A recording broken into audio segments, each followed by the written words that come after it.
Ladies and gentlemen, welcome to another edition of Driving Perilously, the show in which we turn on the camera and talk about what it is that we're thinking about. Well, looking in the camera, I'm thinking about those glasses. Wow, I look like a comic book villain or Superfly or something. Not Superfly, but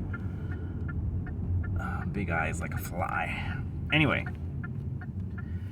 that is of no consequence. What we're talking about today is Candace Owens. So I don't watch everything Candace Owens does on YouTube, but I watch some of what she does on YouTube. I don't know what else she does, so I don't know too much about Candace Owens. But I recently saw some things about her husband. I saw her interview him and Protestant, so Catholic and Protestant views on, I guess it was general differences between Protestantism and Catholicism, I guess it was. So I saw, how they, I saw them together. And I saw her talk about how she would not let her children be in theater or acting. And I saw somebody lump her all together with YouTubers who just say whatever they want and don't check the veracity of their statements. And I saw her talk to some sex workers about their choices. So what I noticed with Candace Owens, and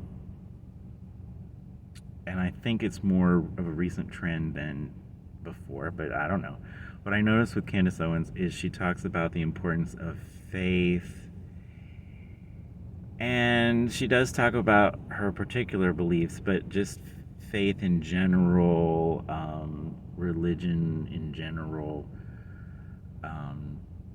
I saw her include Muslim and Jewish complementary along with Christian, a comment that talked about all three of them being good influences on, I don't know, it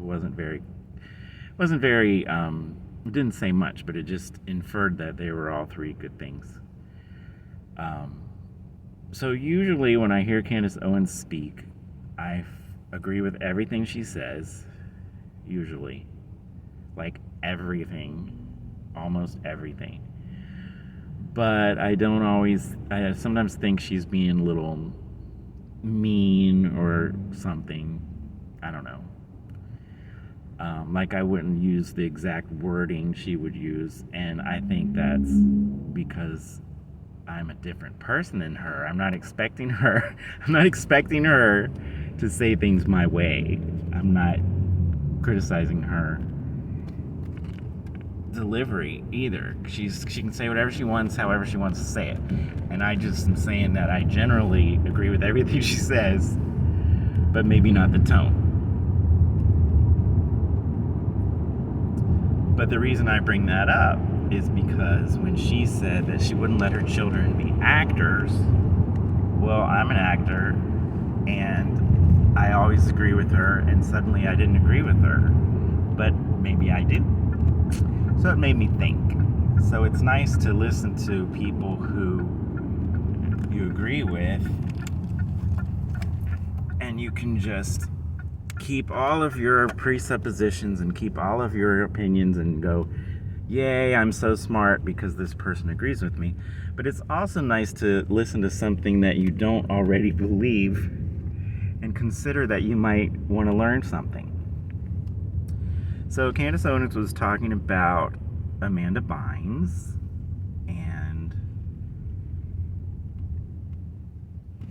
I think it was just one example, and she talked about acting in general, but there are lots of examples, and I think she said this too, of mental health issues with people that age and younger, but there are a lot of mental health issues with actors, and there are a lot of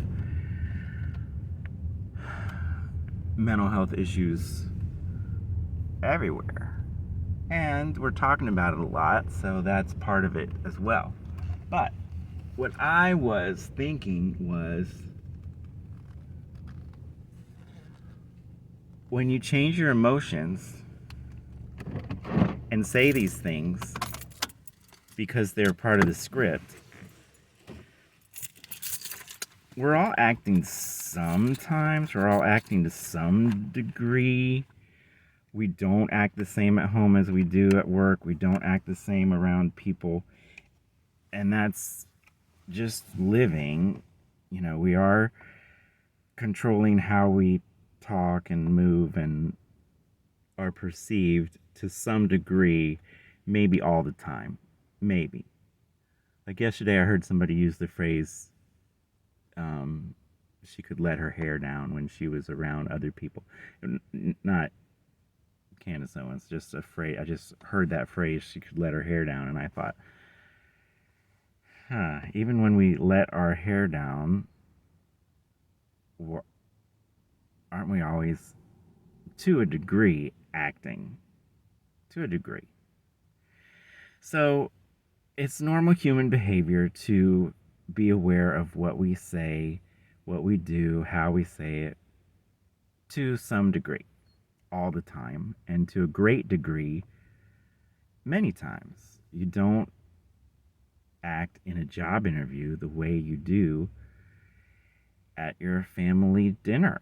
You just don't. And that's not a problem in my point of view, probably not in Candace Owens' point of view either. But she mentioned Amanda Bynes, who had a segment where she would often say some sentence in a normal tone and then scream at the top of her lungs in the next sentence. And I watched that a couple times. I was a little too old to be interested in that show when it came out, but I saw it a couple times and I was very impressed with her acting ability. I saw her in a couple things. I was very impressed with her acting ability in those as well. And I thought to myself, well, what a great professional, even though she's at a young age.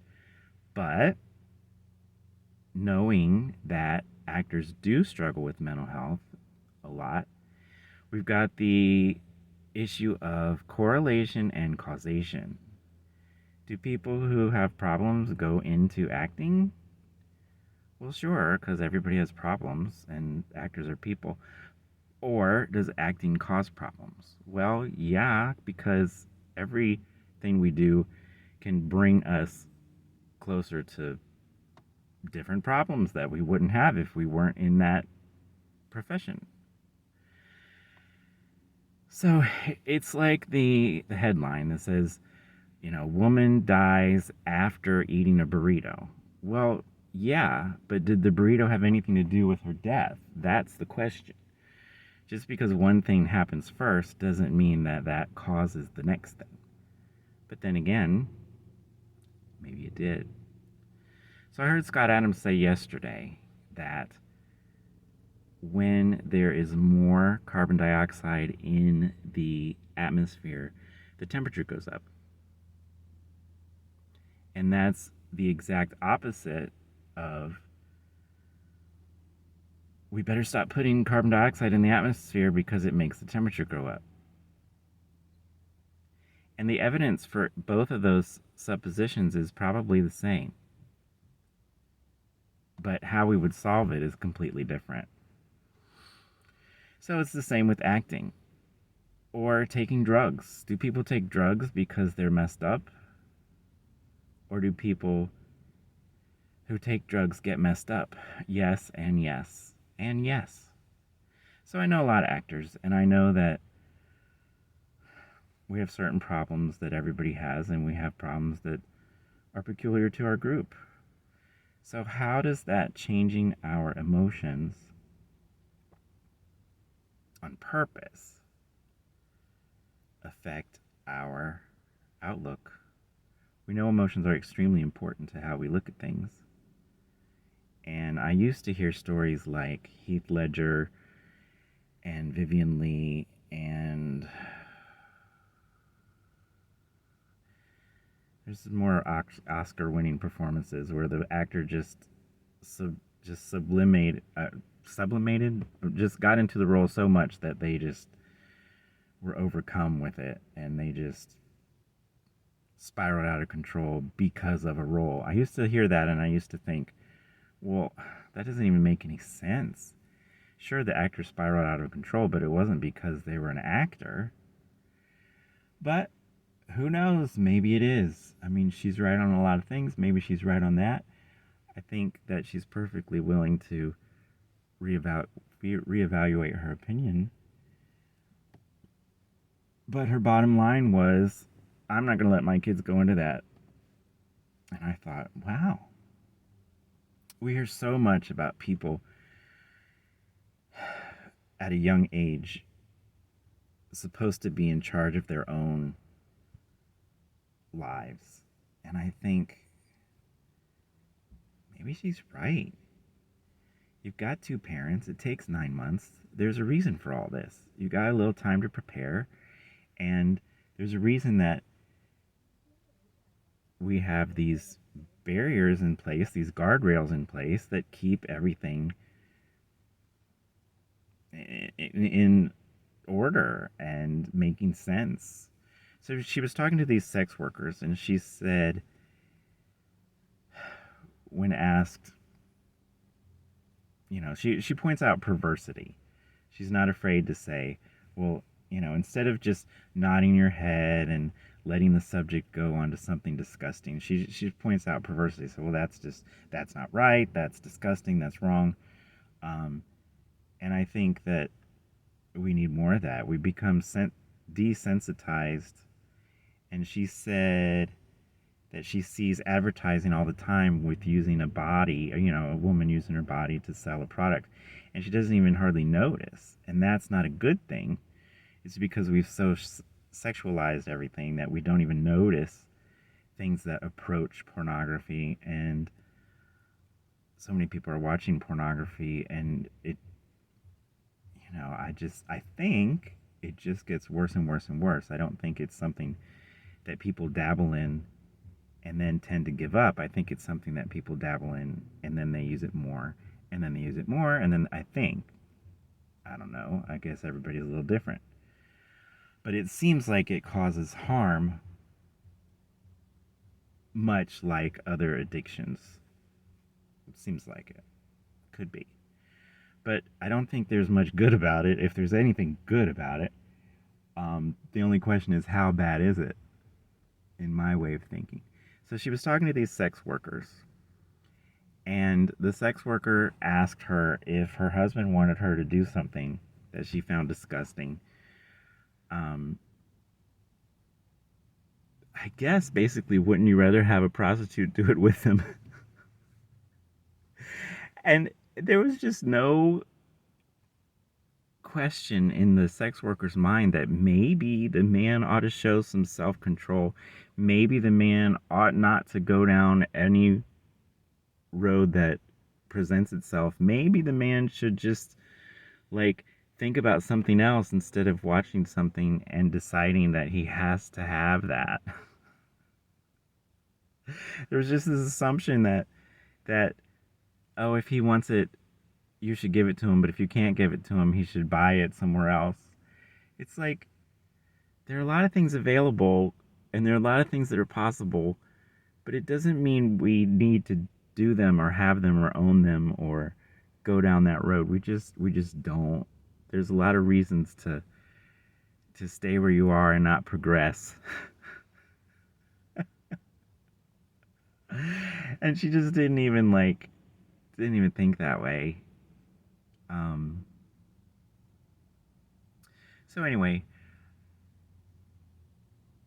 I just think that watching her is making me think, so that's good. But since I already agree with everything she says, how beneficial is it? But I did find that one example of something that I hadn't thought of before. Um, so yeah, that's just it. My thoughts about watching Candace Owens these days. Um, and I hope everybody's doing well, and we'll catch you on the next one.